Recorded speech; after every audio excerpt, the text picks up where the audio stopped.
In part one of Survival in the Outback with Malcolm Douglas, he travelled across Australia during the hottest months of the year.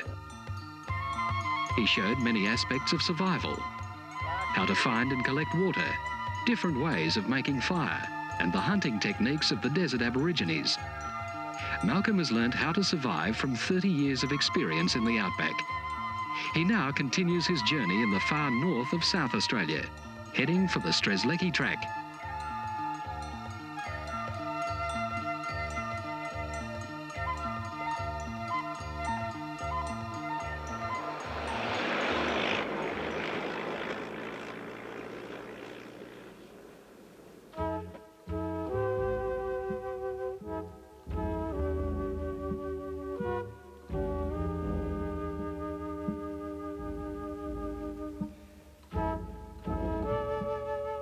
Now I'm in a real mess.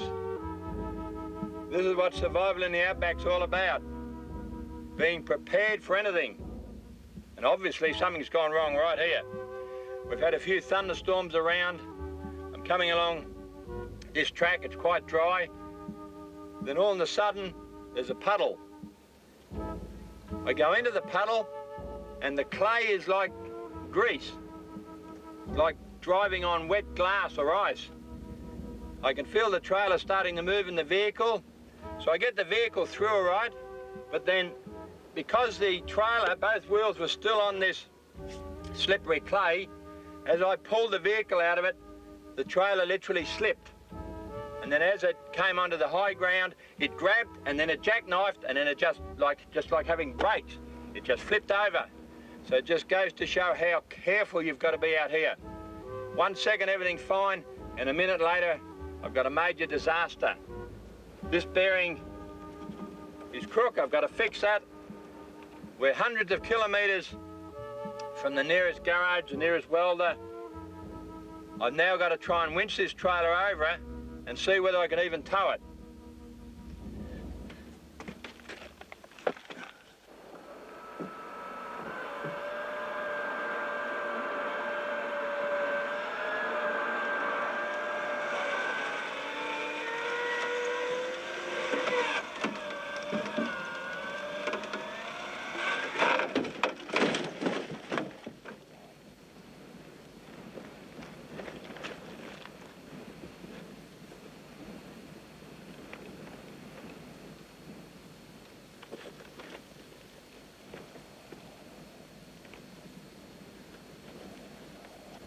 This is a casualty of the accident, a tin of 2 fruits, and I certainly won't waste that.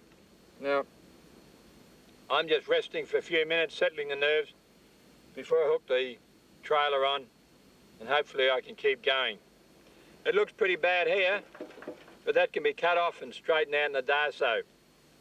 So I'm pretty sure everything's fine. Now, what can we learn from this accident? Well, obviously, if you're on a dry road with just the odd puddle, and you can see that the road's basically clay, would drive very slowly. Otherwise, your trailer or your caravan's going to end up like this. And as soon as I get back to Sydney, I'm going to fit anti-sway bars onto the trailer. And I suggest that if you're towing a trailer or a caravan in the Outback, before you leave, you put on anti-sway bars too.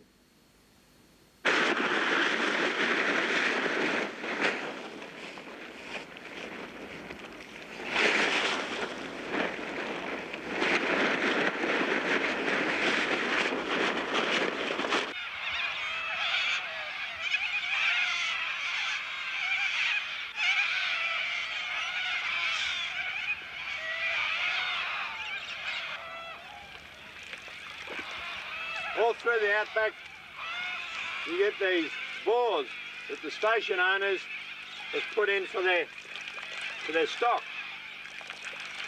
Whatever you do, when you come to these bores, don't camp near them, because they're the lifeblood of the station. If you camp near the bore overnight, especially on a hot night, stops the stock from coming in for drink, and it stops the wildlife from coming in. So whatever you do, just use a bore, have a bit of a clean up, don't use soap, just have a clean up and then move on. You're going to camp around here. We'll camp 2 or 3 kilometres away from the bore.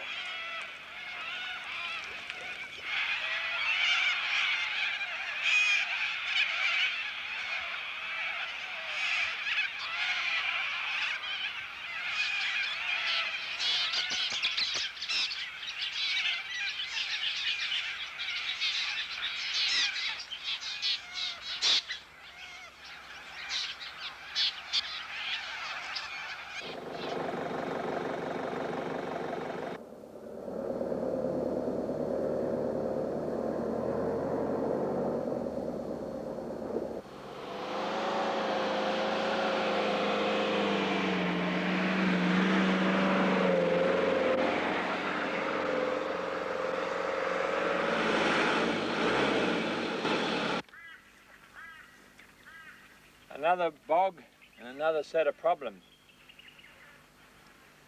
Now I should be able to winch out of this, but if you're in the bush with your vehicle and you haven't got a winch, it's no use just spinning that tyre all the time because you just go further and further down into the mud. So I'll show you what to do.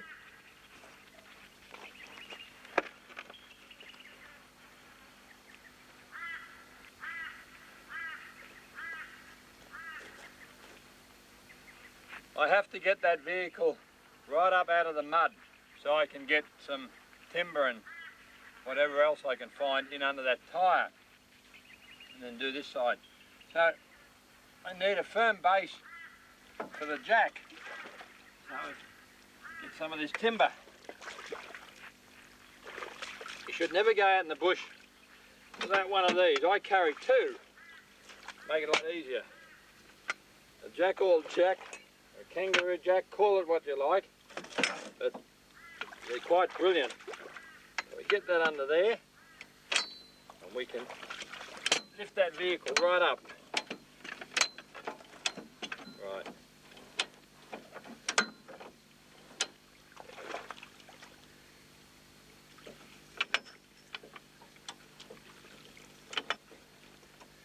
I'll just keep working both jacks. Now you've got to be careful that the jacks don't slip and come back on you.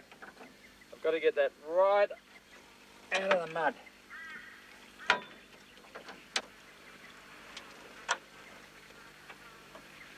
Now the secret of this exercise is slow and steady, because you don't want these jacks slipping out and knocking your leg or doing something unexpected. This one's on an angle now, but it's bedded in and it's jammed there on that front toe ball. Taking all the weight off that one, so now I can go back. And by using 2 jacks, I can get that vehicle right up. So just wind that again. Away we go.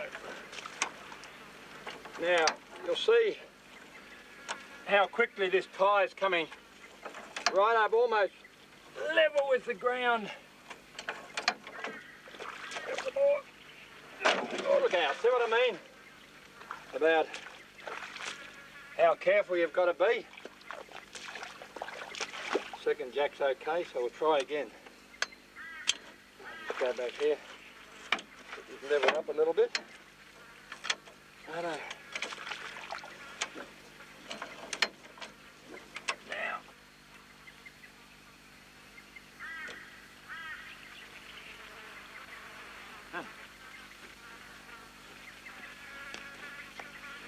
That tyre's right up out of the mud. So now I've got to pack bits of timber or whatever I can find under there. That'll give me a good base to get out. Now I'll do the other side.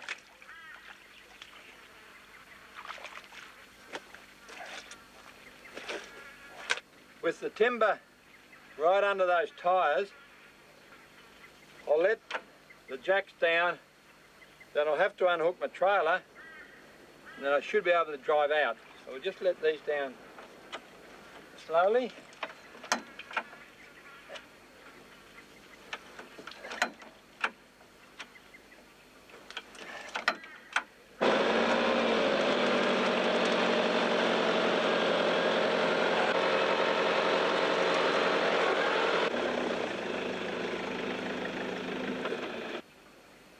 If you don't have a winch, always carry a long rope for recovery work like this.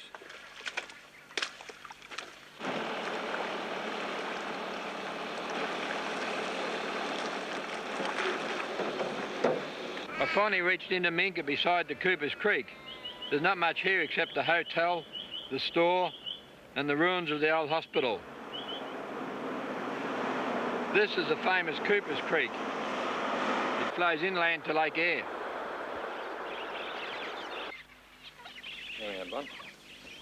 This is just a bit of red meat for the fish. We've had quite a bit of rain, and the river's been running pretty well, or when I say the river, the Cooper's Creek's been running well. So the fish should be on the bite. And a bit of red meat is pretty good bait. Yeah, Bonnie, you can have that little bit. Okay, let's go into the feed.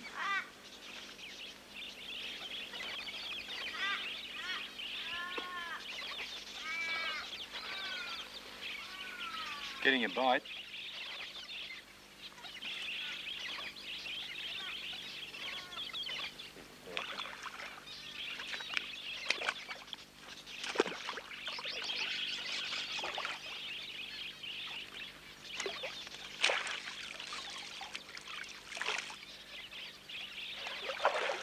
Just get him out of this weed here. Now that's a nice little perch. Not very big, but they're beautiful eating. 3 or 4 of those makes a top feed. Here we are, some nice mud. I suppose you're wondering what I'm up to now. Well, I'll show you. These are the fish that I've just caught, and I haven't scaled them, I haven't cut them, I haven't taken the guts out. That's exactly as it came out of the river. Now what I'm going to do is get some of this mud here and take it back to the fire with the fish. Now this is my aluminium foil. You're out in the bush, you're stuck on the river, you can't go forwards, you can't go backwards because the rivers are up. So you're catching plenty of fish because they're on the bite, of course. Once the river comes up, you run out of foil. You've got no oil, so this is how you cook your fish. Plenty of mud. Okay, just a bit more. Now, we'll take that back to the fire, and I'll show you what to do next. Now, with all good camp cooking, I've let the fire go right down, so I've just got these hot coals. I'm going to make a hole right down in that hot sand there. Okay, I just put a couple of decent coals in the base there. Now, I take my fish with the mud batter, call it mud batter, and we're going to lay them in the fire there. There we are. 1, 2, number 3, and one more down here. Now you'll find that these fish are going to taste quite delicious. Right, a little bit more mud on the top. Now I'm going to put all that hot sand and coals back on top there, and I'm going to leave them there until they're ready. It could be 5 or 10 minutes or a little bit longer. Just come back in a little while and check that. Okay.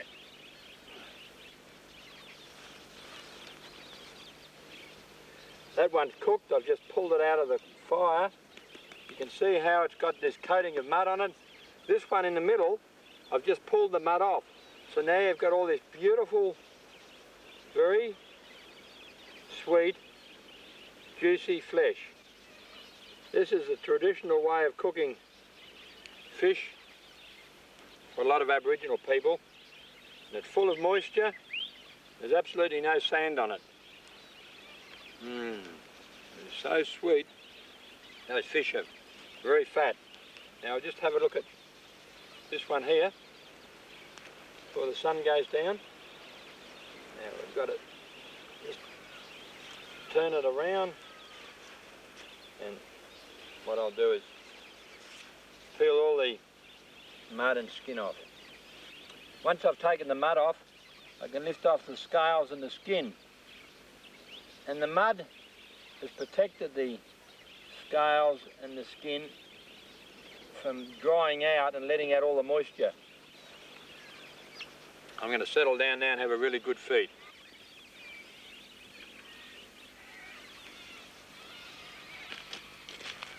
Here's another one of the dampers that I often cook straight in the coals. There we are. Just clean it off. It's okay. That looks pretty good. There we are. Cross onto the kitchen table. Once again, all the hot sand and the hot coals and the ash just fall off.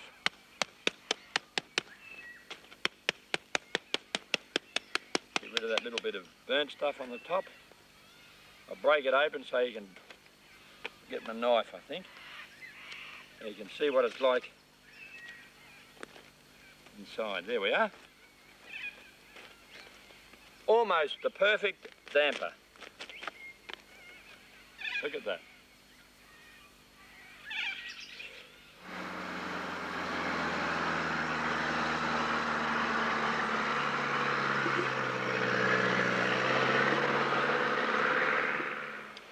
Right here's the end of the track. It's all been covered over by this loose sand from the recent flood. Behind me are two deep gutters, and I have to go through those gutters, and there's still about 1 metre of water in them. So what I'm going to do is demonstrate the procedure that I have to go through with the vehicle to successfully complete a deep water crossing. Now I have to get the fan belt disconnected because you don't want the fan spinning around and putting water all over the motor. Once I've done that, let's drop this for a second. I'm going to check that the air cleaner extension's okay, because you certainly don't want water getting into your air cleaner. So if you're in the outback and you're doing a lot of these crossings, you've got to put on this snorkel here. All right, now just get this fan belt off.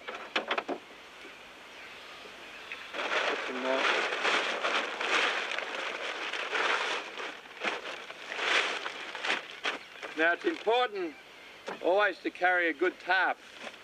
And tie the tarp right over the bonnet and right down the front there. And this tarp will act like a bulldozer blade as you're going through the water. The last job is to fit an extension to the exhaust. I just carry a piece of this tubing. I've had it pre-bent and just drop it on there, clamp it on, we're ready to go. Before any deep water crossing, be sure to check the depth of the water and make sure that there's a good sound bottom.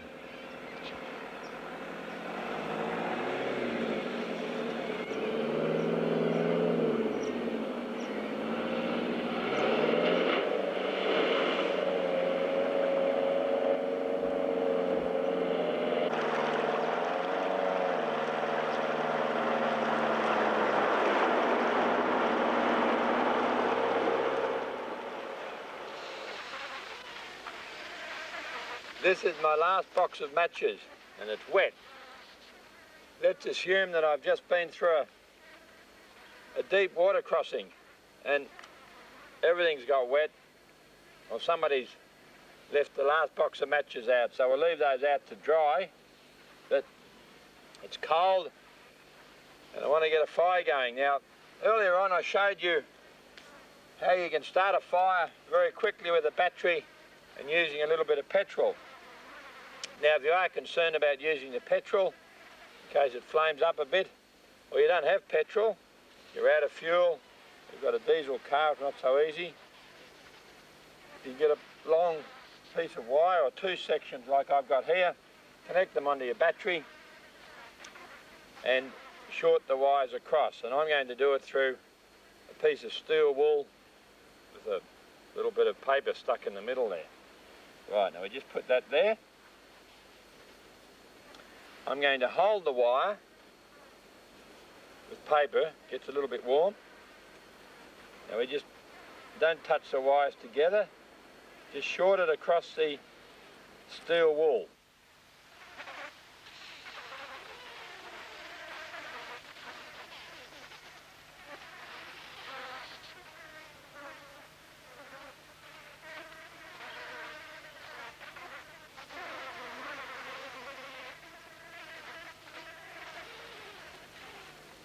There we are.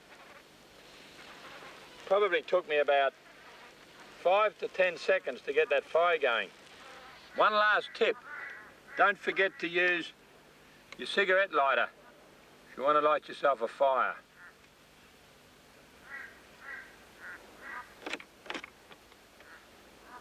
You have to use your cigarette lighter a few times, that's why I'm doing it in the car. I've got some dry grass in the paper, so you've got to be ready to take it out of the car, of course, as soon as it's ignited.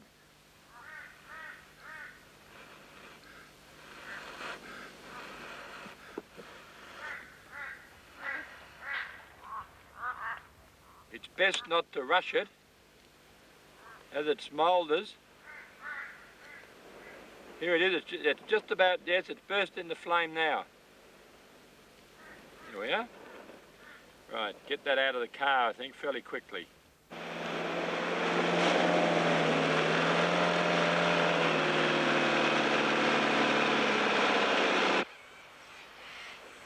This is a fairly common occurrence in the bush, a deep sand bog.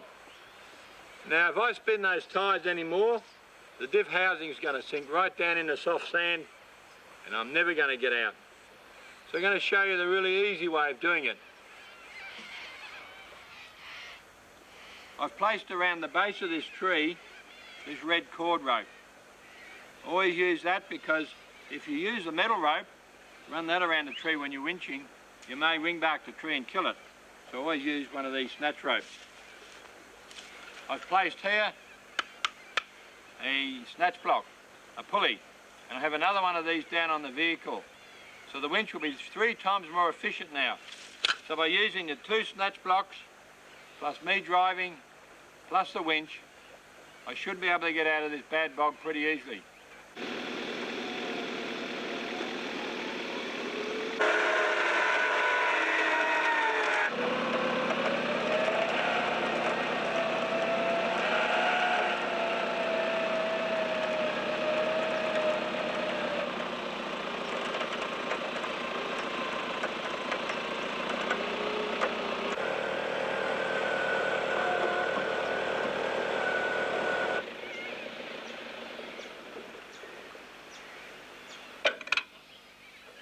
That was a particularly bad bog, so by using the winch and double snatch blocks, it was pretty easy to get out.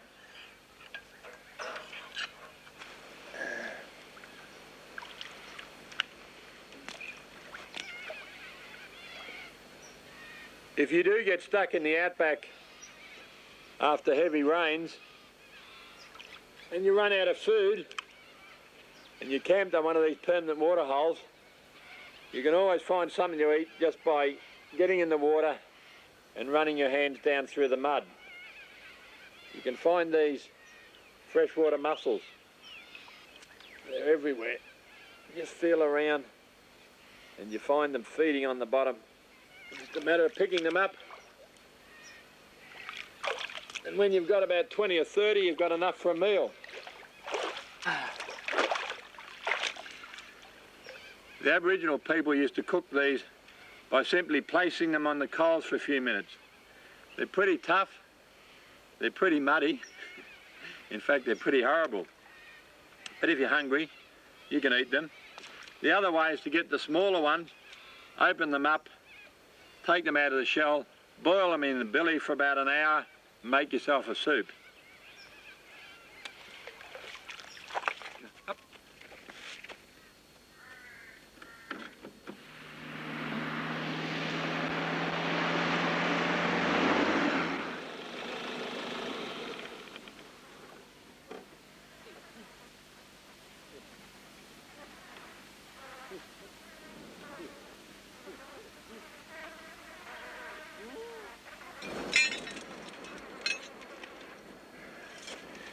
Doesn't a disaster like this make you sick in the stomach? Just makes me wonder if they were carrying one of these. Never go out in the outback without your fire extinguisher. When you're travelling in the outback, everybody gets bogged, sooner or later. Now, I've just bogged the Land Rover behind me deliberately to show you how you can get out of a bog when there's no trees nearby to winch off. So what I have to do here is dig a large hole and bury the tyre right down in the hole. Then I can run the winch and fix it onto the tyre and pull myself out.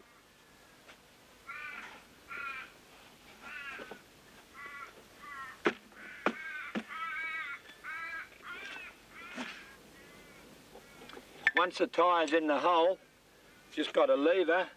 I'll put that down under there. Now, the idea of that is to give the winch cable something to hook onto. So just get that in there. Now, that's right. Now I just have to fill it in.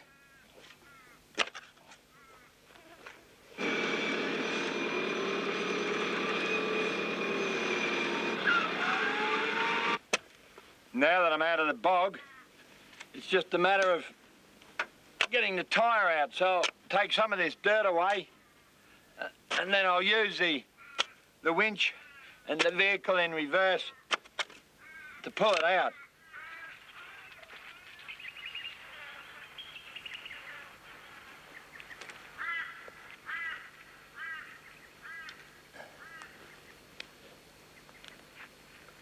These stones have been left here, who knows, a long time ago by the long gone Aboriginal people. It's where somebody has been chipping the rock to make implements, scrapers, knives, that sort of thing. Here's the hard rock here. Looks like the hammer, and the hard rock is used to break off the soft rock.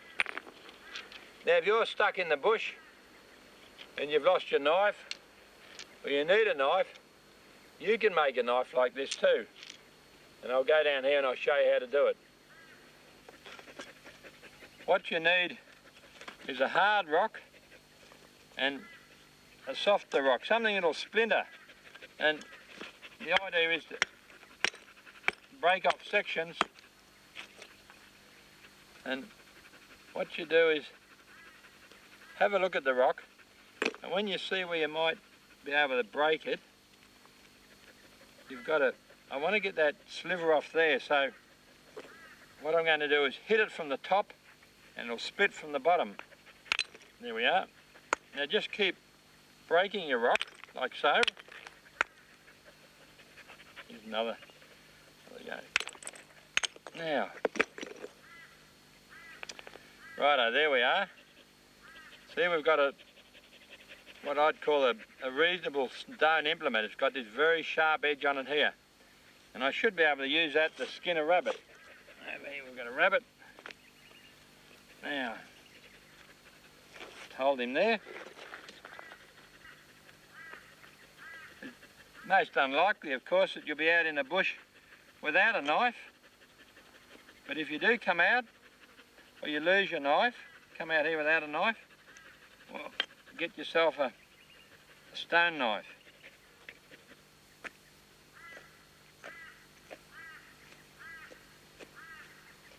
There we are. Now, just get this off here. Just cut that through there, working very well.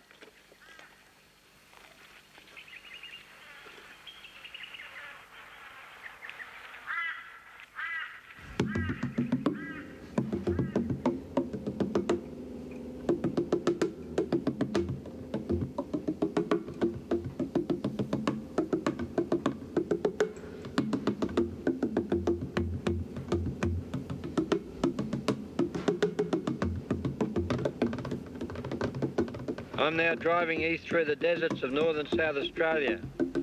and I'm seeing the effects of too many rabbits. Most of their vegetation has been eaten out. The topsoil is blowing in the wind, and it's a very depressing sight.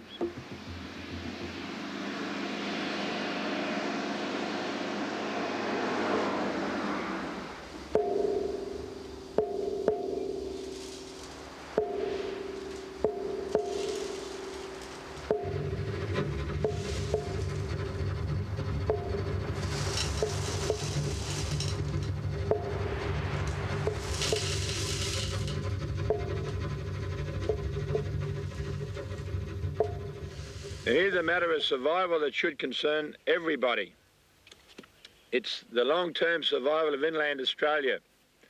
I've been driving for thousands of kilometres right across much of the outback, and in many areas there's huge populations of rabbits. You can see what they're doing here. They're stripping the bark right off the roots of these trees. Now, they'll climb the trees, they'll strip the foliage off. They eat from the ground up to this height where they can stand up on the back legs. They eat all the seeds, like the seeds of this acacia tree when they fall down. They eat the seed.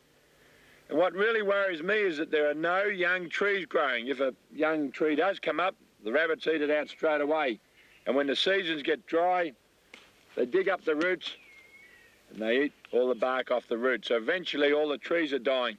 And if we don't do something about these huge populations of rabbits in the outback, eventually we won't have any trees left at all. Now, if you do break down in an area where there are a lot of rabbits and you are desperate for food, you can make up a snare very easily. It's just a matter of very fine wire, just a sliding noose, very short here on the top. Just tie it onto something and you just place it in the burrow. I know this burrow's working because you can see the footprints of the rabbit. Just set that there, and I just put a couple of sticks on each side that hold it in place and gives it more of a funnel effect for the rabbit to go in. Now, I don't suggest you do this unless you're really desperate for food. You've got to set quite a few because it's a bit of a hit and miss affair. But what happens, a rabbit runs in, or he runs out, and of course he gets caught like that, and the rabbit will die very quickly. Anyway, it's a very easy way of getting yourself something to eat if you're really desperate. And when you do catch your rabbit, drop him in the camp oven and put him on the coals.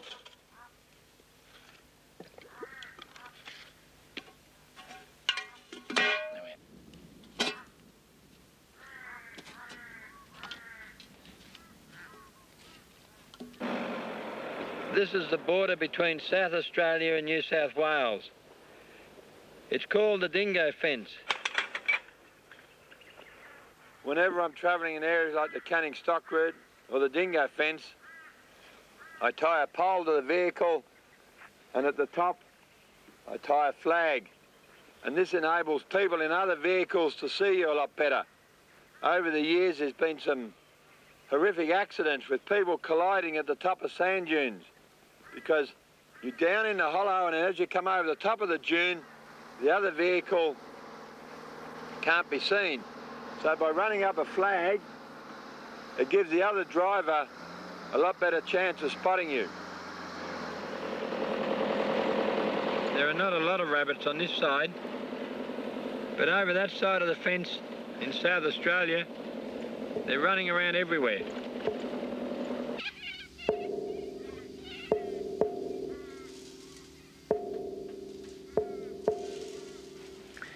I've just cut back into South Australia to show you this dam. In this area, there's literally a huge plague of rabbits.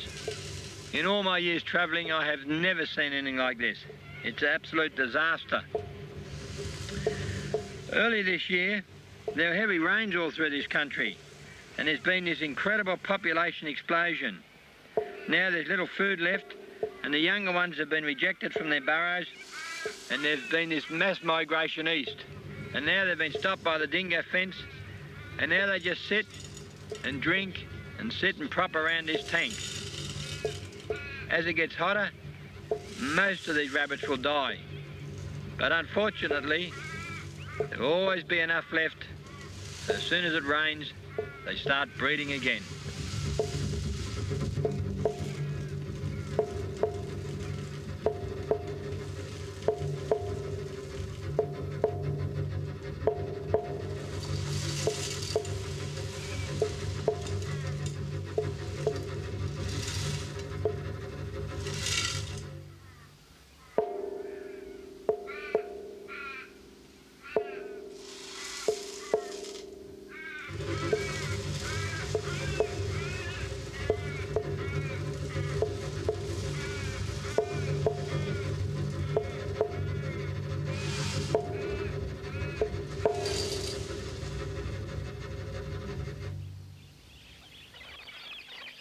This is typical rabbit damage.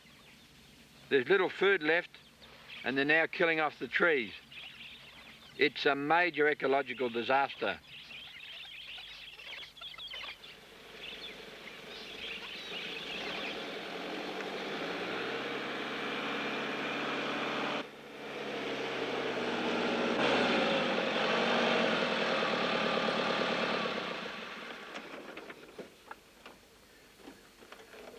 Hey, what are you doing there in the middle of the road?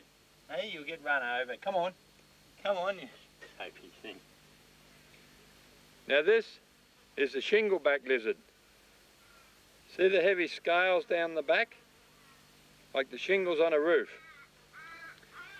People actually run over these things. They see them on the road and they tell me they actually run over them. Now that is the most inoffensive creature that you can find out here. He can't run fast. He's got these small rear legs, the little tiny front ones, the bobtail and the distinctive blue tongue. Within a couple of minutes of handling them, you can usually get them to eat. If you find these in the bush, you can give them a drink of water. They love tomato. I haven't got any tomato, but I'm giving him some two fruits. So just put him down there. I'll see if I give him a drink before I let him go.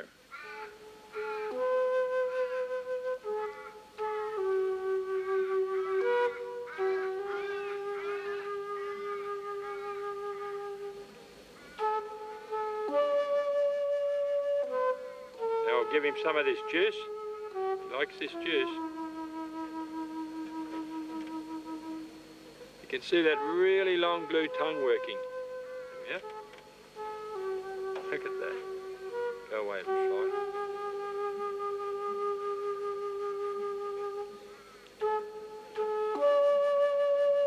What about a bit of this? I think he's had enough. It's time for me to let him go. These shinglebacks don't live in holes. They shelter under the bushes. So I'll just put him right there. And he'll be quite safe. Don't worry about this hole, that's just an old goanna hole. There we are.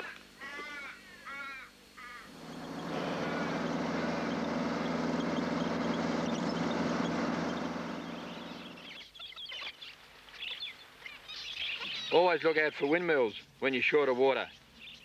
There's usually an overflow from the tank. Now this tank's only recently been constructed and already the birds have found the water.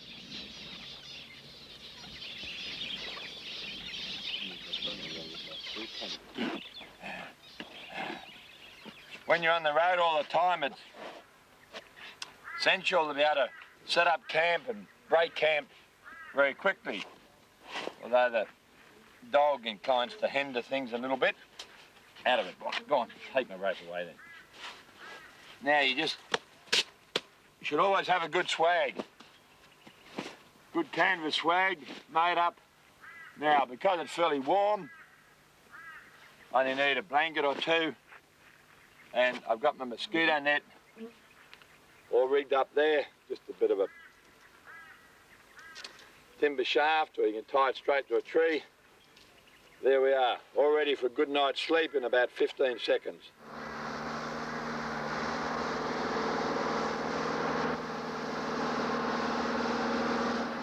If the vehicle does break down, what's the best thing to do? Well, the first thing is to get well covered. Long pants, boots, cover your arms, hat on. You can even get car oil and car grease and put it over all the exposed parts if you're inclined to sunburn. Doesn't matter what you look like, you just want to keep alive.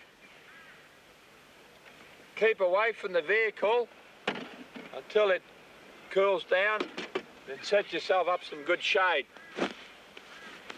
So we've got the swag, set that in there, something to put my feet on, then I can sit on this so I'm keeping my body off that hot sand. All I have to do now is to rig up some shade.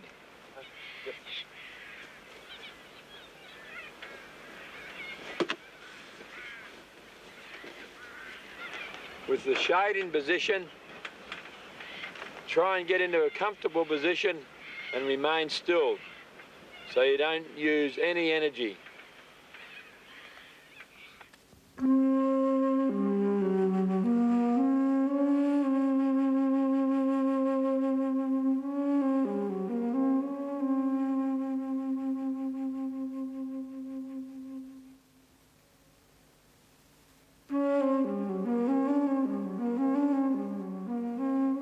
Probably the most important aspect of surviving in the outback is your high-frequency radio. If you do break down, you can call for help through the flying doctor bases all over Australia. This is 6WWC Mobile calling VJB, Do you read me? This is 6WWC calling VJB, Do you read me? Over.